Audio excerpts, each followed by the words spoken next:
Hi, I'm Delara, and my mother erased me. Not from a photo, not from a scrapbook, but from our family's history. At church, she called my brother a hero. At dinner, she said I was between things. She took the medal that saved 9 lives and tossed it in a donation bin. But when a stranger recognized my call sign, Whisper 39, I realized something. If I stayed silent, they'd win. But how do you fight when the enemy is your own blood?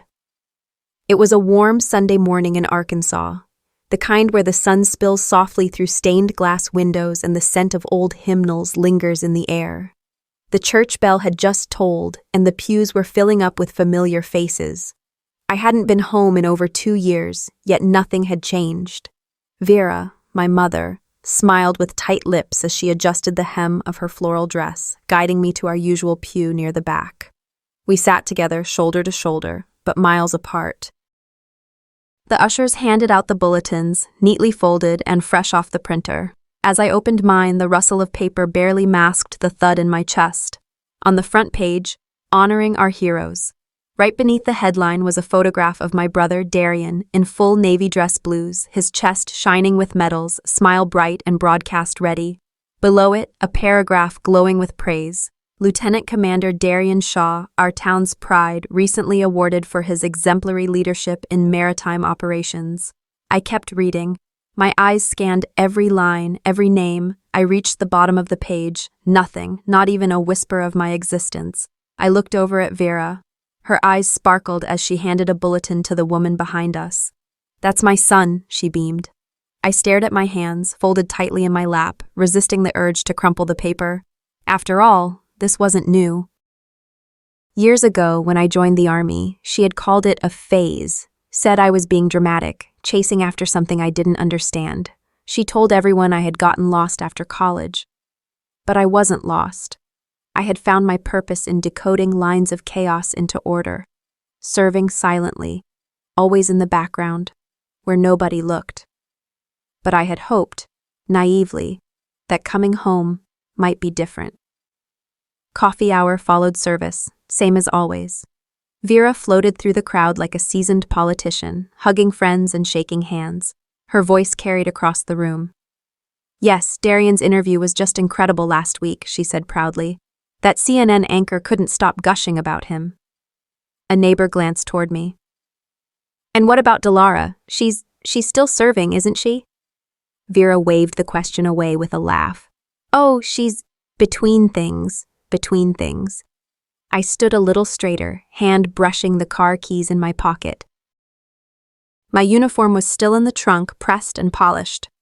The commendation letter was in the glove compartment. Between things, I repeated in my mind like a broken echo. What they didn't know, what they couldn't know, was that I wasn't just in the Army. I was part of a covert signals unit. My clearance was high enough to make most generals flinch. I decoded foreign transmissions that determined drone paths, troop movements, and evacuation plans. Sometimes I heard things before even the Pentagon knew. My call sign was Whisper 39. I carried lives in my hands, encrypted, nameless, faceless, but lives all the same. I couldn't talk about it. My records were redacted in parts. My achievements were sealed in invisible ink. I had saved 9 men 3 months ago, rerouting them away from an ambush I intercepted through code. They never knew. I never asked. But here, I was between things. As I stepped outside, the air felt heavier. The parking lot shimmered under the midday sun. Whoa, I paused beside my car, letting my fingers tap along the roof before opening the door. That's when I heard them. "I asked Vera why Delara wasn't mentioned," said one of the deacons, his voice drifting from the steps. She said only Darian's title mattered for today's theme. The words didn't sting. They sliced. I slipped into the driver's seat and closed the door. Silence. My breath fogged slightly on the windshield, though it wasn't cold. I pulled out the bulletin again, flipped it over. With a pen from the console, I scribbled in the margin, CS Whisper 39. For a moment, my mind returned to the tent in Al Udeid Air Base, the hum of machines, the stench of heat, the desperate silence before an encrypted code broke. The voice that whispered, "You did it," over the headset. The silence that followed. I looked back at the church, at the brick walls and stained glass, at the place that still held my mother, my brother, my erasure. "They'll never know," I whispered, pressing the bulletin to my chest. But he does. The attic smelled like mothballs and old grief. I hadn't been up here since I was a teenager, when I used to sneak away and read under the dusty beams. Back then, this place was a hideout from Vera's expectations, from Darian's shadow. Now it was just insulation and forgotten boxes. But Vera had asked me to move some things around, so here I was, dodging cobwebs like they were old ghosts. A beam of light filtered through the tiny window, landing squarely on a box marked Darian Achievements. I didn't have to open it to know what was inside, but I did anyway. Certificates, medals, clippings from newspapers with headlines like "Local Hero Returns" and "Decorated Officer Inspires Youth." Vera had even made a scrapbook, the kind with curly lettering and little stickers shaped like anchors and flags. I dug deeper, lifting the heavy lid of a neighboring box. Inside, more of Darian. Nothing of me.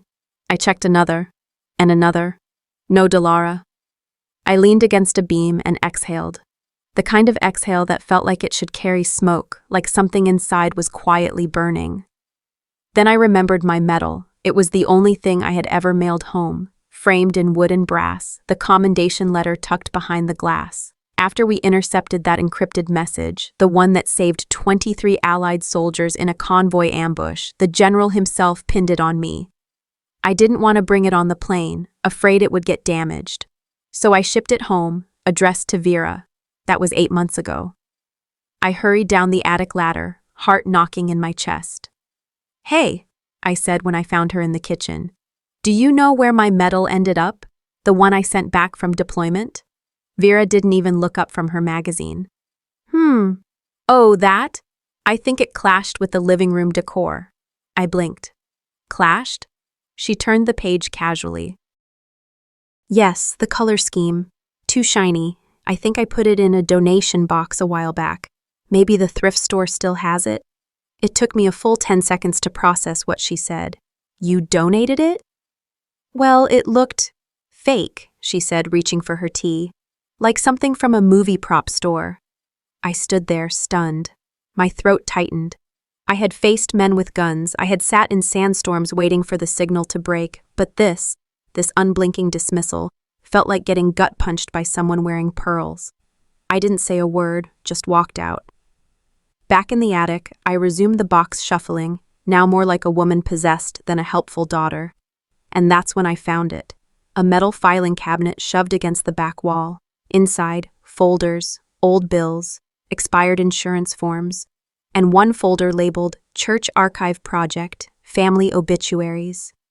I shouldn't have opened it, but I did. It was a draft obituary for Vera. She'd written it in third person, clearly for the church's legacy records. It spoke of her devoted motherhood, her service to the community, and, of course, her beloved son, Darian, the pillar of the family legacy. I scanned every line. My name wasn't there, not even in a passing mention. At the bottom, in scribbled cursive, "Darian must carry the family name, Delara, different path." I sat on the floor, the folder in my lap. The room felt heavier, not just from dust, but from everything unspoken that had been festering in this house. Later, I found myself in the car again. Same spot as yesterday, same seat, same silence. The air outside was warm, but I felt cold. I opened the glove box and pulled out my service knife, not for any dramatic reason, just to look. My initials were engraved at the base, DLV, Delara Lynn Vargas. I ran my fingers over the letters, proof I had existed, proof someone once thought I'd want to remember that.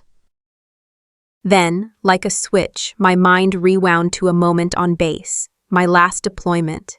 The general, a hardened man with a soft spot for the unseen soldiers, had pulled me aside after a long debrief. "They'll never clap for you," he'd said, "but they'll owe you everything." He'd called me personally once, when a call sign came through scrambled. No one caught the anomaly, except me. That mistake would have sent soldiers into an ambush. My correction rerouted the entire operation. That night, I began something. Back at the house, I opened my laptop and started a voice memo. Memoirs of a Forgotten Soldier. Entry 1. I didn't even know what I would say at first, but once I started, it didn't stop. I spoke of sand and silence, of signal decoders and sleepless nights. I spoke of the metal and the attic and my mother's perfect decor. Then I uploaded the audio file to a private cloud folder, titled it Call Sign Whisper 39. And just before I closed the laptop, I set a digital reminder. 1 week from today. If I die, send this to every news station. I whispered, if no one else will tell it, I will. The voicemail caught me off guard. I hadn't heard Lexi's voice in over 2 years.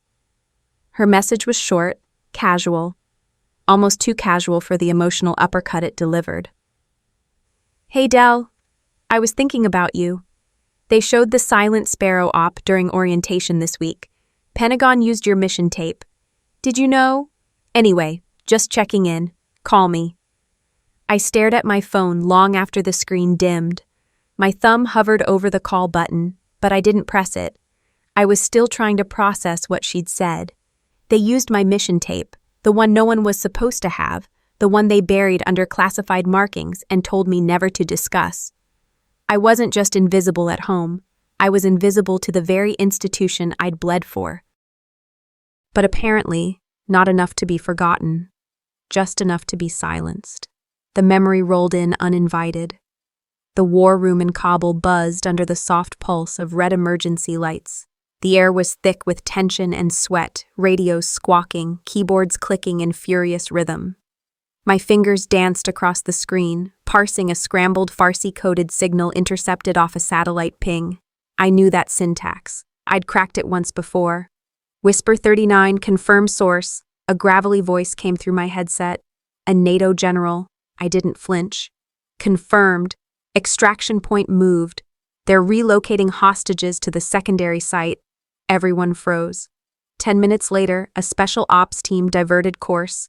9 American hostages made it out alive. No gunfire, no casualties, just silence. And my call sign etched into an after-action report no one outside that room would ever see. Afterward, my commander gave me a medal and a pat on the back that felt more like a hush. You saved lives, he said, but your name won't go on any walls, for national anonymity reasons. Hope you understand. I nodded. I always nodded. Back in my bedroom, I powered on the old government-issued laptop I'd kept since returning. Buried in a forgotten folder, encrypted with a passphrase only I would remember, my childhood street name plus my first dog's nickname, I found it. A draft letter of recommendation. It was from General Eldridge. He'd once told me I was a weapon in plain sight. The letter praised my instinct, discretion, and success rate. Recommended me for an intelligence analyst post at the Pentagon, but it was never sent. Attached was a sticky note scanned and digitized. Per your mother's request, I'm respecting her wish not to escalate your public visibility. She said it would only draw scrutiny. Family first, she said. My fingers curled slowly around the mouse. I didn't scream. I didn't cry. I just sat there, pulse steady, and stared at the digital betrayal. The cliffside overlook was quiet this time of morning. Fog crawled across the Pacific like it was in mourning. I parked my car, stepped out, and sat on the hood. Arms crossed, service boots propped against the bumper. I wasn't just invisible, I whispered. I was erased. A gull cried overhead. Somewhere below, waves broke gently against the rocks. I pulled out my phone, opened the voice memo app, and began recording again. Memoirs of a Forgotten Soldier, Entry 2, Title, Classified Love. I drove home slowly. In my mind, I listed names. People who were there in that war room, people who knew the truth. A new rule formed in my head, simple and sharp, one truth for every lie. For every time my name was left out, for every time I was told to sit down and smile, I would speak. I would dig until the earth coughed up every buried page of my service. Back in my bedroom, I pulled out the old green contact notebook. Some names were faded, others I circled in red. "If they won't tell my story," I said out loud, "then I'll drag it out of the shadows." My phone buzzed. Lexi. Her message read, "Got a friend still in ops. He owes you. Want his contact?" I stared at it for a beat, then typed back, "Yes, I'm done being a ghost." The doorbell chimed just as I was finishing the last deviled egg. Thursday evenings at Mom's house meant book club, a gathering of Vera's tightly knit group of high school friends who still used landlines and wore matching scarves to the market. I'd been recruited once again as silent kitchen help. From behind the kitchen island, I could hear the voices blend into one another. Teacups clinking, laughter over someone's grandson graduating with honors, and then, "Is your daughter the one who writes the nice Christmas cards?" a voice asked. Vera's response cut through the air, crisp as bone china. "Oh no, that's my niece. Lovely handwriting." There was a pause. No correction, no clarification. I stood there holding a tray of lemon bars, suddenly unsure whether to walk out or disappear entirely. Again, I didn't say anything. What would have been the point? Later that evening, I was putting away dishes when I noticed the sealed envelope on Mom's study desk. It had the Pentagon seal stamped in the upper corner, no mistaking that. My breath caught. I picked it up slowly, my hands trembling just enough to feel it. It was addressed to me. Postmarked 6 months ago. I slid it open with the letter opener that still had my father's initials on it and unfolded the thick stationery. A commendation letter. My commendation. An invitation to speak at a classified intelligence symposium. In recognition of extraordinary tactical contribution. The room spun slightly. The ink blurred for a moment. I blinked. Behind me, the floor creaked. "I wasn't sure it was real," Vera said quietly, standing in the doorway.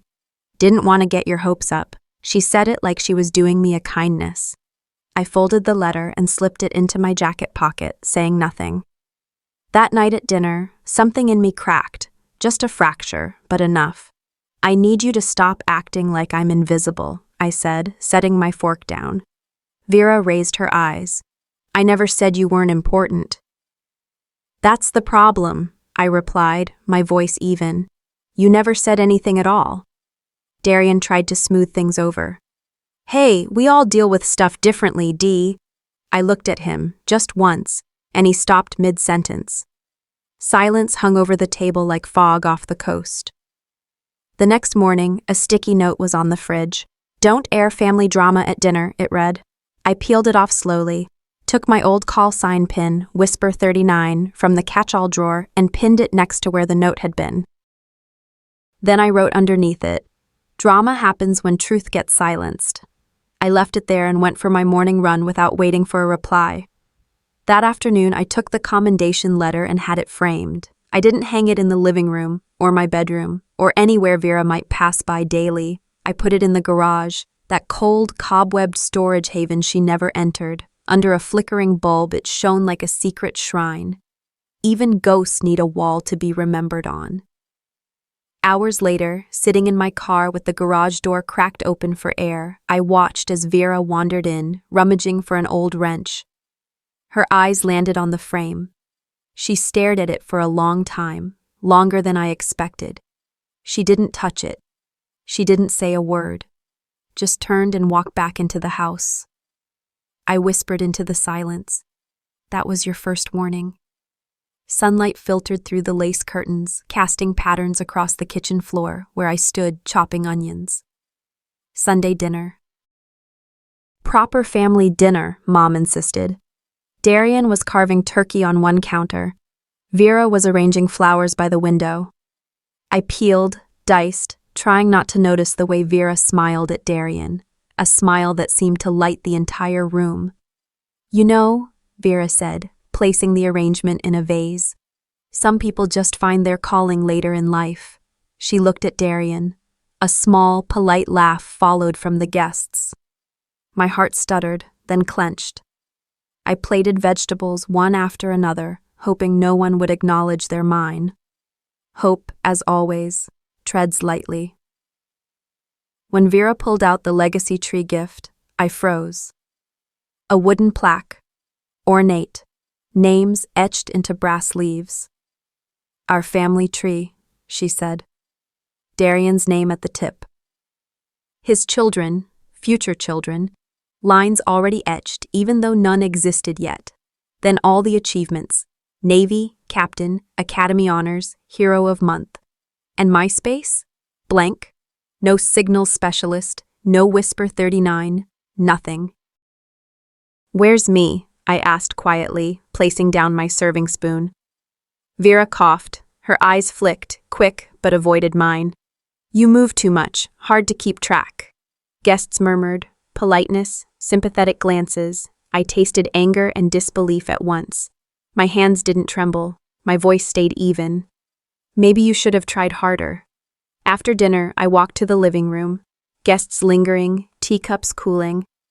I unbuttoned my coat, folded it over my arm, then removed it.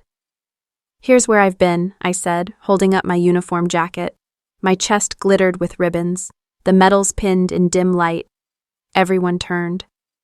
Not that it mattered, I said, looking at Vera, then the others. Darian's face drained to confusion.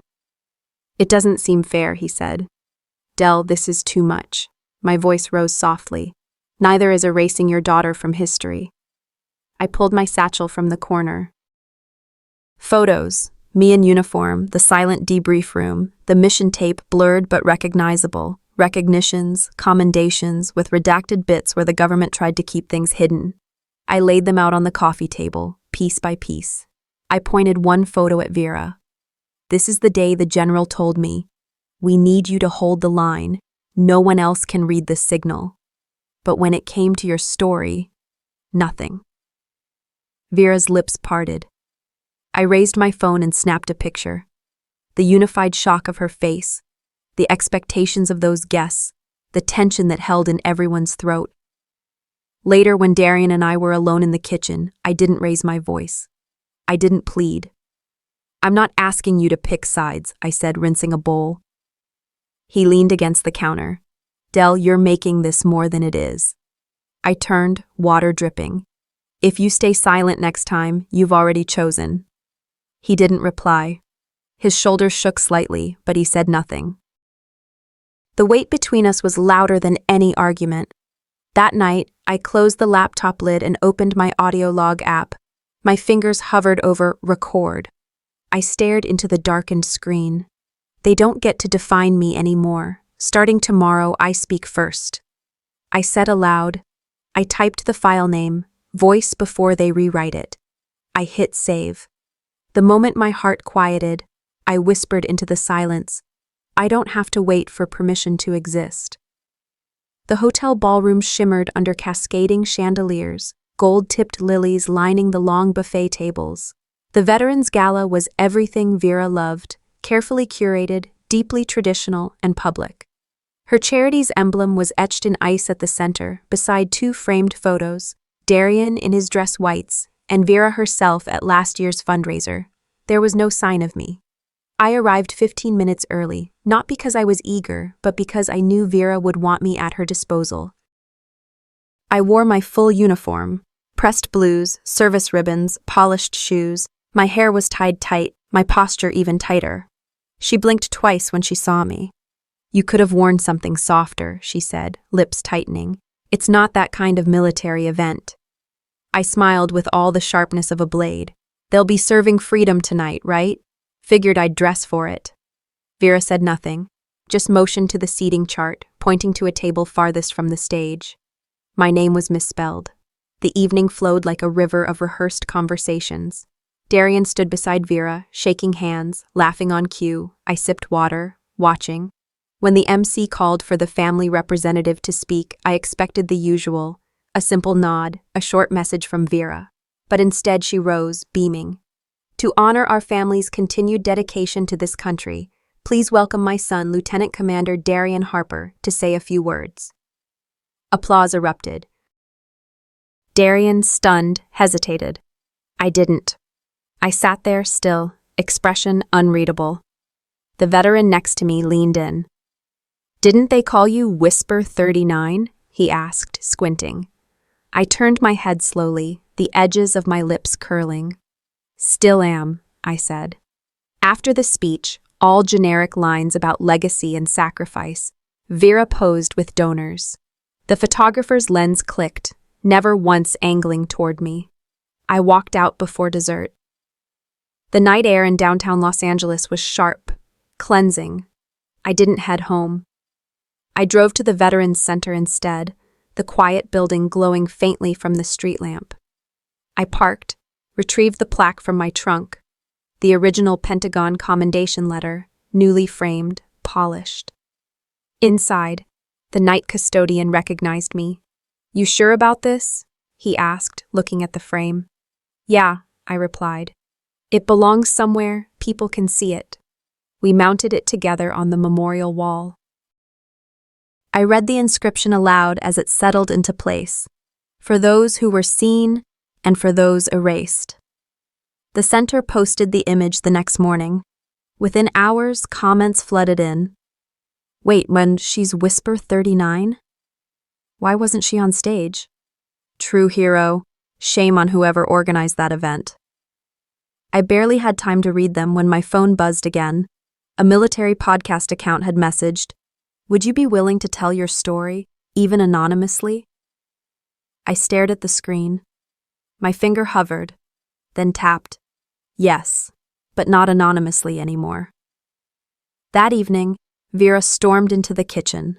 Her heels clicked like warnings on tile. "What exactly are you trying to prove?" she hissed. "You're turning this into drama." I looked up from my laptop. "No, I'm turning silence into truth." She opened her mouth to protest, but I beat her to it. "If you're ashamed of me in public," I said slowly, "you'll lose me in private." She froze. For the first time, her expression cracked. Behind her, Darian stood in the hallway, arms crossed. He didn't speak, just looked at me like he didn't recognize me anymore. Good. I packed quietly that night. A duffel bag, essentials, my laptop. I didn't slam doors or leave notes. I just zipped the bag, slung it over my shoulder, and walked to the car. As I shut the trunk, I looked at the house. The pristine porch, the over-pruned rose bushes, the home that only ever bloomed for one name. "I'm not waiting for permission to be proud anymore," I whispered.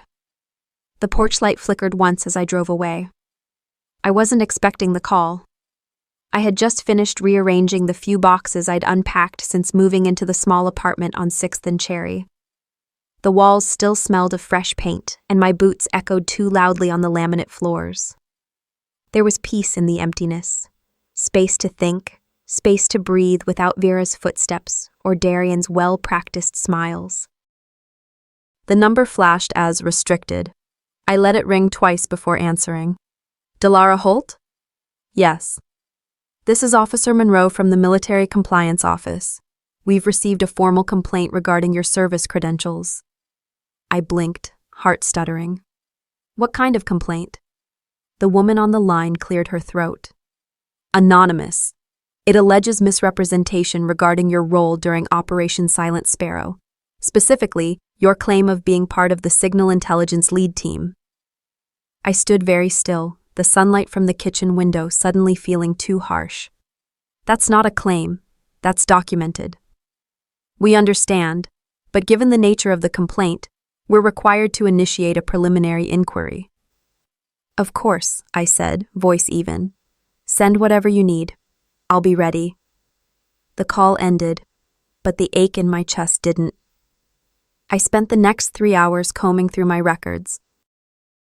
Everything was intact: mission logs, deployment rosters, encrypted memos from superiors, even the coded timestamps tied to Whisper 39.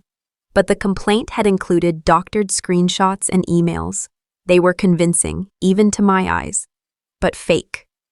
A friend from IT, someone I once helped during a stateside operation, agreed to trace the IP metadata. "I shouldn't be doing this," he said, clicking away. "But I owe you."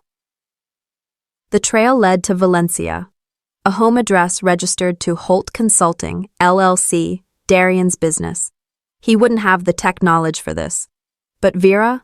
She'd built networks before she built a reputation. My stomach turned. The smear wasn't random. It was personal. I didn't cry. I got to work.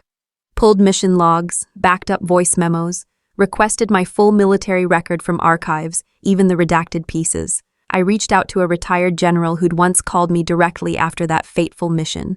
I remember, he said without hesitation. They tried to keep your name off everything, but you saved lives that night. If they push this, I'll stand beside you. I nodded, even though he couldn't see me. Thank you, sir. Delara, he added. It's time the right people hear your side. I didn't say it then, but I'd already started making sure they would. The article dropped 2 days later. It wasn't on a major platform, but it didn't have to be. A blog titled Military Echoes published a piece, Daughter of Charity Leader Accused of Stolen Valor. The phrasing was familiar, precise, performative, polished in a way Vera always preferred, the kind that said nothing but implied everything. They used photos I never gave, screenshots from a deployment group chat, cropped to hide context. The comments came in waves. Fake. Why lie? Whisper 39 doesn't exist. But she did, and she was tired of being polite. I drove straight to the charity office. It was after hours, but the lights were on. I walked in without knocking.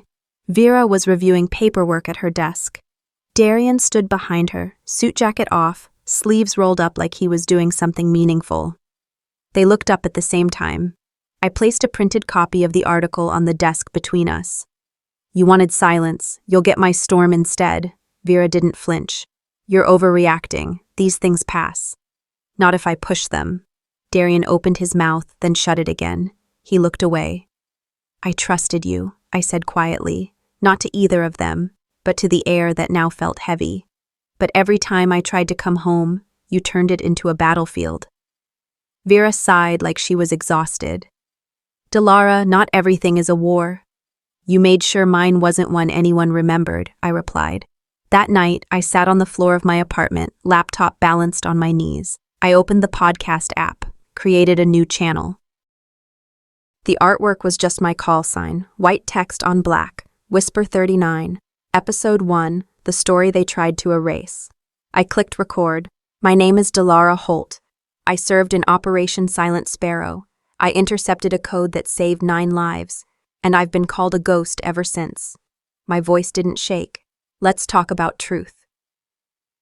The air outside the charity headquarters hung heavy with moisture, thick clouds pressing down like a warning. I stood behind tinted glass, watching the swarm of reporters grow with each passing minute. Some clutched microphones. Others held their phones, fingers ready to go live. I wasn't sure if they were here for the truth or the spectacle. My podcast had gone viral overnight. I hadn't planned on it, not really. I thought maybe a few friends would listen, maybe a couple of veterans who knew my voice in ways no one else did. But now the world was listening. And Vera knew it. Family meeting, Darian had texted early that morning. Tonight, at the house, we need to salvage what's left. What's left? That phrase stuck with me all day. Salvage, as if we were wreckage on the shore. By 6 o'clock, I walked through the front door of my childhood home, the scent of lemon cleaner and buried resentment thick in the air. Vera sat in her usual chair by the fireplace, flanked by 2 of her book club friends like judges on a tribunal. Darian paced by the kitchen island, phone buzzing constantly. No one said hello. I hope you're proud, Vera started. You've embarrassed all of us. I stood, coat still on, hands in my pockets. I'm not here to play guilty or innocent. I'm here to correct the record. You're ruining this family, she continued. We all make mistakes, even in war. And now you want to broadcast ours to the world? I reached into my bag and pulled out a manila folder. I laid it on the coffee table with care, then flipped it open. Deployment logs, letters of commendation, photos. A copy of the NATO transcript with my call sign highlighted. Then I pulled out a small device, pressed play. She was our only comms when 2 squads were pinned down. Whisper 39 bought us time to breathe, to get out. She saved 9 lives that day. The voice of my former commanding officer sliced through the room. Vera's eyes flicked toward the folder, but she didn't reach for it. You went too far, Darian said, finally speaking. This isn't just about Mom. You're burning everything for pride. I met his gaze. No, I'm burning the lie. Vera stood abruptly, her chair scraping back. I don't need to listen to this. No, I said, but the world already is. She stormed out, and the front door slammed like a gavel. Darian ran his hands through his hair, pacing. You don't have to go to war with her. She went to war with me a long time ago. I just never returned fire. I left the house without another word. The sky cracked open as I pulled into the apartment parking lot. Not with thunder, but with red and blue lights. 2 police cruisers. A shattered window on my floor. Shards of glass like stardust in the entryway. My stomach turned. Inside, the voicemail icon blinked. 17 unheard messages. I hit play. Static. A pause. Then a voice. You don't deserve to wear that uniform. Next message. You left him behind. We know. Message deleted. My hands shook as I opened a private folder on my laptop, the one labeled Silent Sparrow. Mission files, audio logs. There was one moment I'd never let myself relive, until now. Flashback. Kabul. Midnight.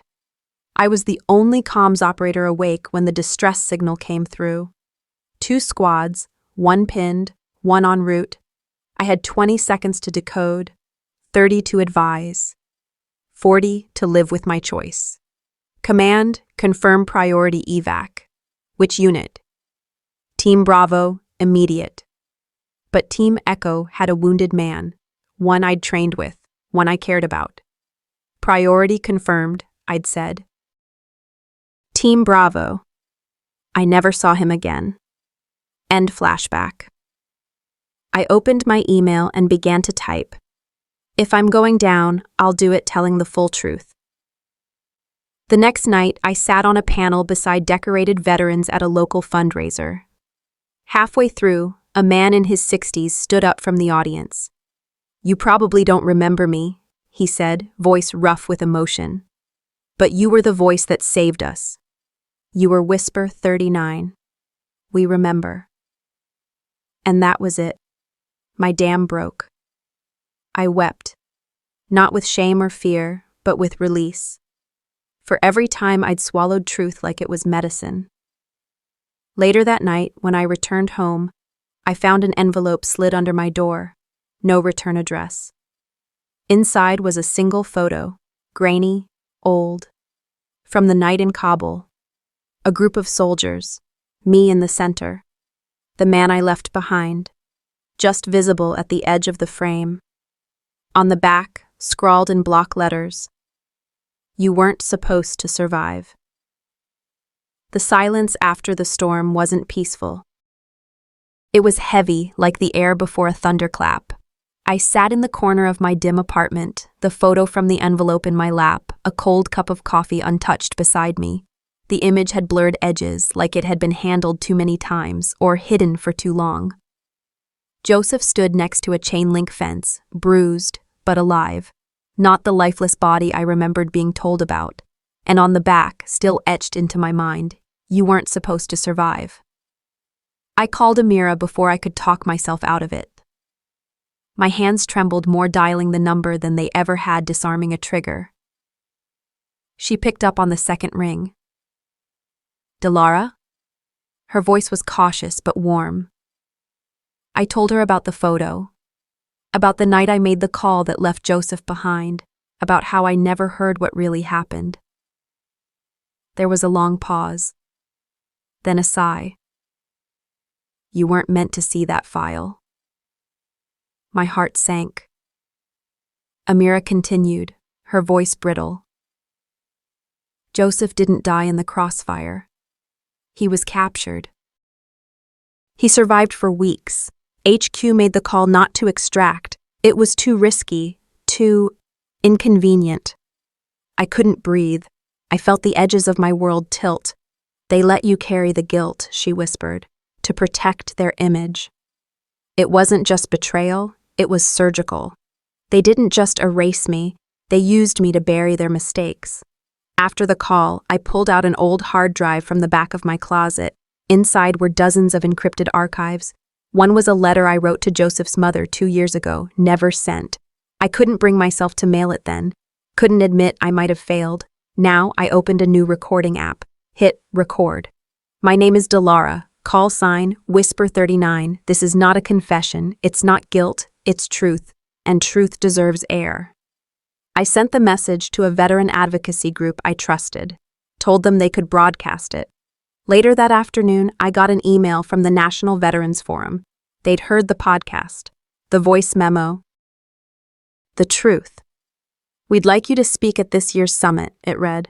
Your voice deserves the stage. And just like that, I was caught between two instincts. The soldier who wanted to stay hidden and the woman who couldn't stay silent anymore. I almost said no, even after everything. But then I remembered being the girl with the headset in a tent full of shouting men and still being the one they turned to when it mattered most. I replied, I'll come, but only if I get to tell all of it. That night the phone rang again. This time it was Darian. I heard the tape, he said. I didn't speak. I'm sorry I never listened before.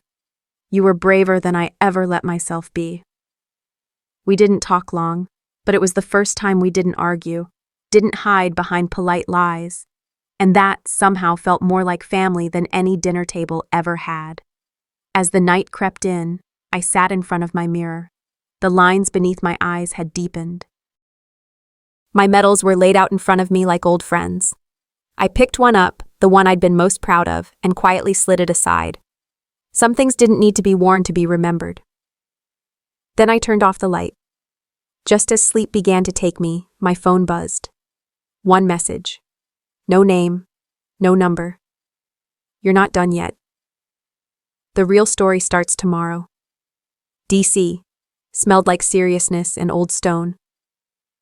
The National Veterans Forum was being held in a grand hall, marble columns, high ceilings, flags in quiet rows. I stood backstage, uniform perfectly pressed, ribbons aligned, reporters filing in, families taking seats, the hum of voices vibrating through the air like electricity.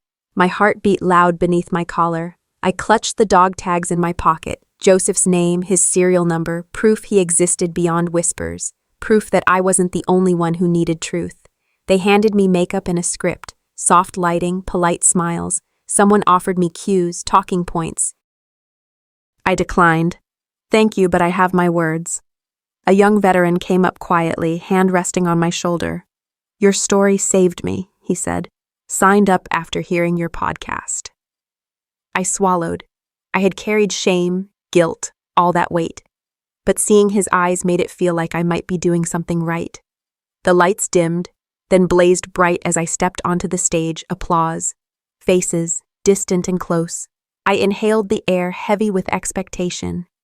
I was never supposed to be the one telling this story, but silence is louder than shame. I spoke of Kabul, of the signal I decoded, of the weight of invisible wounds, the nights I couldn't sleep, the whispers that followed me home. I told the audience about being asked to stay muted, about medals mailed but never celebrated, about a family history built on omission. Mid-speech, I looked out at the audience. An older woman sat alone, her eyes rimmed red. Joseph's mother. My throat caught. We made eye contact. She rose, barely, as if lifting the weight of years. For a moment, I could see all the unspoken apologies, all the grief she carried. I breathed. We owe the truth, not just to the living, but to those they left behind. That line broke something in me, and set something free. I closed with my promise. This is not a confession, it's a call to heal, to uncover, to remember. The applause filled the hall, standing ovation. I looked only at Joseph's mother. She nodded, a single nod, but enough. I stepped off stage trembling, lighter, hope tasting strange and good on my tongue. In the lobby, I paused. A card was handed discreetly to me. No name, just a stamped seal of the Department of Defense. We heard everything. Let's talk. Cold shock ran through my body. This wasn't over, not yet. The card was simple, plain cardstock, embossed with a federal seal, no return address. I held it in my hand, fingers curled around its edges, heart halfway between fear and something like relief. Inside was a typed line. We've been waiting for someone to come forward with courage. And below, a meeting time. Location: a nondescript federal building downtown, room 312, 11 o'clock a.m. I looked at Joseph's dog tags on my dresser, then got up. I wasn't sure what awaited me, but I knew I couldn't turn away. When I arrived, the building felt like a tomb. Sterile halls, flickering fluorescent lights, steel doors. There was a scanner, then a mirrored wall, then wood panels so polished I saw my reflection right before they led me to a room behind a heavy oak door. "Ms. Holt," said a voice behind the desk, tall man, briefcase resting on the table. Another woman, clipboard in hand. "I'm Miller," he said, "and this is Chang." They offered me water. I nodded. The silence stretched. My throat was dry, but my uniform still hung well. I'd worn it intentionally. "We're here to talk about Joseph," Miller said. "You've done the work. We've had the logs, the recordings. We know now that there was an internal grievance submitted by Joseph himself 4 days before his last mission." My breath hitched. Joseph. He tried. Chang slid a folder across the table. Inside, I found a printed grievance, Joseph's signature, dated. He raised concerns, something about missing backup support and instructions that were unrecorded. He said he believed mission planning was being undermined, that there was an order he couldn't trace. "He submitted it," said Miller quietly. "It was filed into a system, but misplaced. It came up only after we reviewed your audio logs and your podcast broadcasts. It needed context. You provided much of it." I stared at the paper, the signature, the date. For years I had carried blame, believed the worst, felt guilt because I thought my failure was leaving him behind. But reading his words, his own attempt to expose wrongs, felt like tearing off a bandage I didn't know I had. Miller leaned forward. "We want your help to bring this to light. Officially, there's a closed tribunal process which may lead to public recommendations or reforms." I swallowed, feeling dry. Fear gnawed at my gut. Speaking meant more exposure, legal risk, family blowback. Vera would hear this and maybe fall apart, or strike back harder. Chang nodded to Miller. "You deserve the truth to be heard, Delara. But understand, once it moves, you can't call it back." I nodded. I asked for time, 24 hours.